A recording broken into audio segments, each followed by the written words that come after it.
ಪಿತೃಪಕ್ಷದ ಅರ್ಥವೇನು ಗೊತ್ತಾ? ಪಿತೃಪಕ್ಷದ ಆಚರಣೆ ಮಾಡೋದ್ಯಾಕೆ ಗೊತ್ತಾ? ಪಿತೃಪಕ್ಷಕ್ಕೆ ಏನೇನು ದಾನ ಮಾಡಿದ್ರೆ ಫಲ ಸಿಗುತ್ತೆ? ಪಿತೃಪಕ್ಷದ ದಿನ ಹಿರಿಯರಿಗೆ ಪಿಂಡ ನೈವೇದ್ಯ ನೀಡದೆ ಹೋದ್ರೆ ದುರಾದೃಷ್ಟ, ದಾರಿದ್ರ್ಯ ಆವರಿಸುತ್ತಾ? ನಮಸ್ತೆ ಗೆಳೆಯರೇ, ಮಾಹಿತಿ ಮಾಧ್ಯಮಕ್ಕೆ ಸ್ವಾಗತ. ಹೌದು, ಭಾರತೀಯ ಸಂಸ್ಕೃತಿ ಆಚರಣೆಗಳು ಒಂದಕ್ಕಿಂತ ಒಂದು ವಿಭಿನ್ನ ವೈಶಿಷ್ಟ್ಯದಿಂದ ಕೂಡಿರುತ್ತೆ. ಪ್ರತಿಯೊಂದಕ್ಕೂ ಒಂದೊಂದು ಆಚರಣೆ, ರೀತಿ ರಿವಾಜುಗಳಿರುತ್ತೆ. ಅದೇ ರೀತಿ ಪಿತೃಪಕ್ಷದ ಆಚರಣೆಯೂ ಸಹ ಹಲವು ಕಾರಣ, ರೀತಿ ರಿವಾಜುಗಳನ್ನ ಒಳಗೊಂಡಿದೆ. ಇಷ್ಟಕ್ಕೂ ಪಿತೃಪಕ್ಷದ ಆಚರಣೆ ಯಾಕೆ ಮಾಡಬೇಕು, ಅದರಿಂದ ಆಗುವ ಲಾಭ ನಷ್ಟಗಳೇನು ಅನ್ನೋದನ್ನ ತಿಳಿದುಕೊಳ್ಳೋಣ. ಅದಕ್ಕೂ ಮೊದಲು ನೀವಿನ್ನು ಮಾಹಿತಿ ಮಾಧ್ಯಮಕ್ಕೆ ಸಬ್ಸ್ಕ್ರೈಬ್ ಆಗಿಲ್ಲ ಅಂದ್ರೆ ಈ ಕೂಡಲೇ ಸಬ್ಸ್ಕ್ರೈಬ್ ಆಗ್ಬಿಡಿ.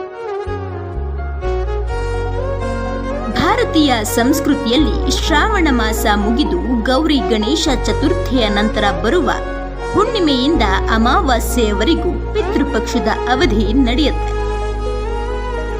ಈ 15 ದಿನಗಳ ಪಿತೃಪಕ್ಷದ ಅವಧಿಯಲ್ಲಿ ಎಲ್ಲರೂ ತಮ್ಮ ಮನೆಯ ಹಿರಿಯರಿಗೆ, ಅಂದ್ರೆ ಮನೆಯ ಹಿರಿಯರು ತೀರಿ ಹೋಗಿದ್ರೆ ಅವರಿಗೆ ಎಡೆ ಇಟ್ಟು ನೈವೇದ್ಯ ಮಾಡ್ತಾರೆ. ನಂಬಿಕೆಯ ಪ್ರಕಾರ ತೀರಿ ಹೋಗಿರುವ ಮನೆಯ ಹಿರಿಯರು ಅವರ ಮನೆಗಳಿಗೆ ಸಿರಿ, ಸಂಪತ್ತು, ಸಮೃದ್ಧಿಯನ್ನ ಕಲ್ಪಿಸಲು ಅವರ ಆತ್ಮಗಳು ಈ ಪಿತೃಪಕ್ಷದ ಅವಧಿಯಲ್ಲಿ ಬರುತ್ತಂತೆ. ಈ ಸಮಯದಲ್ಲಿ ಮನೆಯವರು ಆ ಹಿರಿಯ ಆತ್ಮಗಳಿಗೆ ತೃಪ್ತಿಪಡಿಸಿ ಕಳುಹಿಸಿಕೊಟ್ರೆ ಅವರ ಆಶೀರ್ವಾದ ಮನೆಗೆ ರಕ್ಷಣೆಯಾಗಿ ನಿಂತು ಸುಖ ಸಮೃದ್ಧಿಯಿಂದ ರಕ್ಷಿಸ್ತಾರಂತೆ. ಈ ಕಾರಣಕ್ಕಾಗಿಯೇ ಈ ಪಿತೃಪಕ್ಷದಲ್ಲಿ ಎಲ್ಲರೂ ತಮ್ಮ ಮನೆಯ ಹಿರಿಯ ಆತ್ಮಗಳಿಗೆ ಎಡೆ ನೀಡಿ ಸಂತೃಪ್ತಿಗೊಳಿಸ್ತಾರೆ. ಈ ಪಿತೃಪಕ್ಷದ ಸಮಯದಲ್ಲಿ ಕೆಲವು ಕಾರ್ಯಗಳನ್ನ ಮಾಡಬಾರ್ದು. ಒಂದು ವೇಳೆ ಮಾಡಿದ್ರೆ ದಾರಿದ್ರ್ಯ ಆವರಿಸುತ್ತಂತೆ.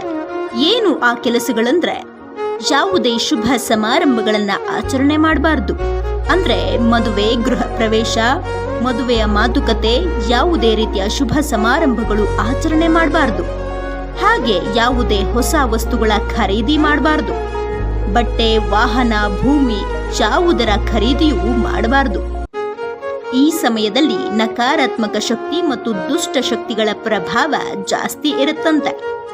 ಹಾಗಾದ್ರೆ ಈ ಸಮಯದಲ್ಲಿ ಮಾಡಬಹುದಾದ ಕಾರ್ಯಗಳೇನು ಅಂದ್ರೆ, ವಸ್ತ್ರದಾನ, ಅನ್ನದಾನ, ಧಾನ್ಯದಾನ, ಚಾಪೆ, ಛತ್ರಿ ಮುಂತಾದ ವಸ್ತುಗಳ ದಾನ, ಭೂದಾನ, ಗೋದಾನ ಇಂತಹ ಕಾರ್ಯಗಳನ್ನ ಮಾಡಿದ್ರೆ ಹಿರಿಯರ ಆತ್ಮಗಳು ಸಂತಸಗೊಂಡು ಮನೆಯವರಿಗೆ ಹರಸಿ ಆಶೀರ್ವದಿಸಿ ಸಂತೃಪ್ತಿಯಿಂದ ಹೊರಡ್ತಾರಂತೆ.